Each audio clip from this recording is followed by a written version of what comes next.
नमस्कार, मैं हूं दीपाली। आप देख रहे हैं खबर फास्ट। आप लोग राजस्थान में आपका स्वागत है। बुलेटिन की शुरुआत करेंगे इस वक्त की बड़ी खबर से। रीट पेपर लीक मामले पर विपक्ष हुआ हमलावर।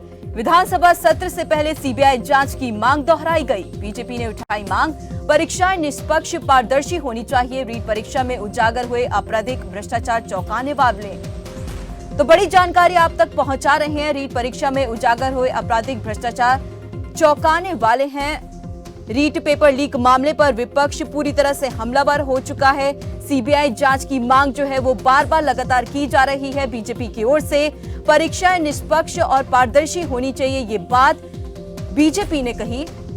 रीट पेपर लीक मामले पर विपक्ष हुआ हमलावर। और इसी खबर पर ज्यादा जानकारी के लिए हमारे संवाददाता अलवर से समर गुप्ता जुड़ गए हैं। समर, जरा ये बताइए कि बार बार सीबीआई जांच की मांग की जा रही है विपक्ष की ओर से, लेकिन अभी तक इस तरफ कोई कदम नहीं उठाया गया है सीबीआई जांच को लेकर। दीपाली, मैं आपको बताना चाहूंगा कि सीबीआई जांच को लेकर बार बार भाजपा द्वारा विरोध जताया जा रहा है कि सीबीआई जांच होनी चाहिए, लेकिन गहलोत सरकार इस दिशा में काम करने को तैयार नहीं है। उसकी मूल वजह है कि अब तक जिस तरह के नाम सामने आ रहे हैं उसमें कहीं ना कहीं मंत्रियों के जुड़ाव होने की भी बात आ रही है। जिस तरह के हालात अभी भरतपुर में देखने को मिले कि भरतपुर में सुभाष गर्ग जो मंत्री हैं राजस्थान सरकार में, उनको लेकर पोस्टर का एक कहीं ना कहीं एक अलग तरह की रणनीति अपनाई जा रही है। उनके खिलाफ पोस्टर युद्ध जारी कर दिया गया है। लोग भरतपुर के अंदर उनके निवास के आसपास इस तरह के पोस्टर लगा रहे हैं कि अगर आपको रीट से रिलेटेड पेपर चाहिए तो आप उनके निवास स्थल पे संपर्क करें। ऐसे में कांग्रेस सरकार चारों तरफ घिरी हुई है और सीबीआई जांच को लेकर इसीलिए बार बार बच रही है। दीपाली, समर, जरा ये बताइए, आपके पास ऐसी कोई जानकारी है कि 8 फरवरी को इस मामले में हाईकोर्ट में सुनवाई हो सकती है? ये ऐसा कहा जा रहा है कि इस मामले को लेकर विपक्ष या याचिकाकर्ता द्वारा इस तरह की बात भी सामने आ रही है कि शायद इस पर सुनवाई के भी लिए प्रयास किया जा रहा है कि सीबीआई जांच को लेकर भी कहीं ना कहीं कवायद आगे बढ़ रही है। जी बताएं।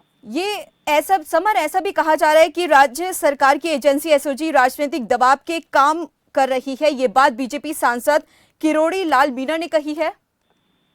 जी बिल्कुल, किरोड़ी लाल मीणा शुरू से ही इस पूरे मामले में सीबीआई जांच को लेकर अपनी बात रख रहे हैं। शुरुआत में उन्होंने किस तरह के खुलासे किए, पूरा राजस्थान और राजनीति इस बात को जानने लगी है।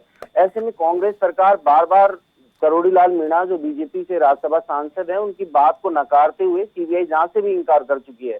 लेकिन किरोड़ी लाल मीणा साफ तौर पे कहा है कि एसओजी पर राजनीतिक दबाव है।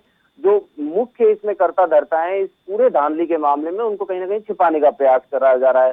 क्योंकि जिस तरह की अभी तक की गिरफ्तारी हुई और तकरीबन 1,03,80,000 रुपए की बरामदगी हुई, उससे ये बात भी साफ हो गई कि इसमें पहुंच बहुत ऊपर तक है।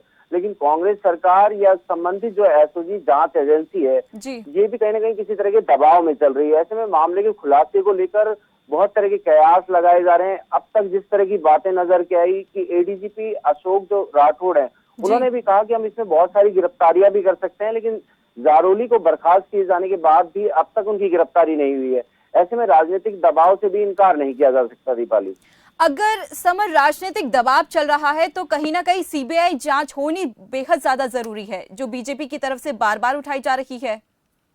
जी बिल्कुल, सीबीआई जांच की इसीलिए बात की जा रही है कि एक निष्पक्ष जांच हो, और निष्पक्ष जांच होने के चलते बहुत सारे जो राजनेताएं या यूं कहें कि जिन लोगों के नाम के खुलासे नहीं हो पा रहे हैं या जिनको एसओजी कई बार हो सकता है कि दबाव के चलते खोलना नहीं चाह रही हो, उस पर जो कयास लगा रहे हैं वो सामने आ जाएं और इस पूरे मुद्दे का पटाक्षेप हो जाए। अभी तक तो सरकार इस पूरे मामले में इतने बड़े खुलासे के बावजूद भी पेपर को रद्द करने के लिए कहीं ना कहीं राजी नहीं है कि रद्द कर दे। वो कहती है कि 16 लाख बच्चों का भविष्य इस पर निर्भर है। लेकिन रीट परीक्षा में जिस तरह की धांधली हुई है, जिस तरह के खुलासे आए कि स्ट्रॉन्ग रूम से पेपर लीक हो गया, उसके बावजूद भी सरकार के किसी मंत्री द्वारा ये नहीं कहा गया या सरकार ने स्वीकार नहीं करा कि उसे लीक की श्रेणी में मानते हुए इसे रद्द कर दिया जाए। चलिए, बहुत बहुत धन्यवाद समर गुप्ता इस तमाम जानकारी के लिए। जैसे कि आपने हमारे संवाददाता को भी सुना कि बीजेपी बार बार ये मांग उठा रही है कि सीबीआई जांच होनी चाहिए। 16 अभ्यर्थियों का भविष्य जो है इसमें खतरा है। रीट पेपर लीक मामले पर विपक्ष पूरी तरह से इस समय हमलावर दिखाई दे रहा है। अब रुक करते